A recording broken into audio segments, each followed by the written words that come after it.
അമിത വേഗതയിലെത്തിയ tipper ബൈക്കിൽ തട്ടിയതോടെയാണ് നിയന്ത്രണം വിട്ട് ബസ് സ്റ്റോപ്പിലേക്ക് ഇടിച്ചു കയറി മറിഞ്ഞത്.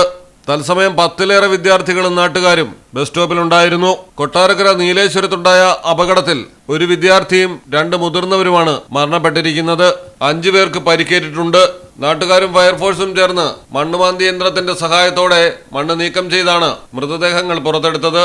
ക്യാബിനിൽ അമങ്ങിപ്പോയ ഡ്രൈവറെ ഏറെ നേരത്തെ പ്രയത്നത്തിനൊടുവിൽ ക്യാബിന്റെ ഒരു ഭാഗം മുറിച്ചു മാറ്റിയാണ് പുറത്തെടുത്ത് ആശുപത്രിയിൽ എത്തിച്ചത്.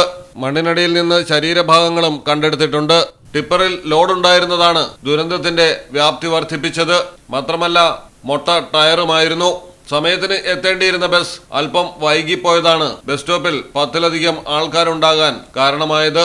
പെട്ടെന്നുള്ള അപകടമായിരുന്നെങ്കിലും പലരും ഓടിമാറിയത് കൊണ്ട് രക്ഷപ്പെടുകയായിരുന്നു.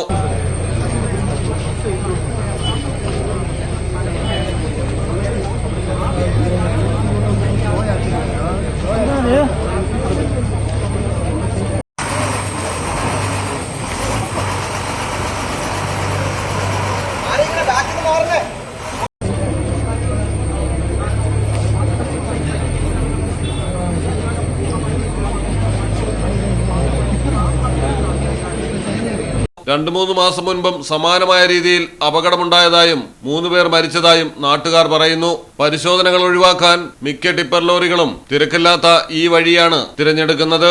അപകടങ്ങളൊന്നും പതിവല്ലാത്ത സ്ഥലത്ത് ടിപ്പർ ലോറിയുടെ അമിത വേഗവും ഡ്രൈവറുടെ അശ്രദ്ധയുമാണ് അപകടത്തിന് കാരണമായിരിക്കുന്നത്. മലയാളം ടെലിവിഷൻ, കൊല്ലം.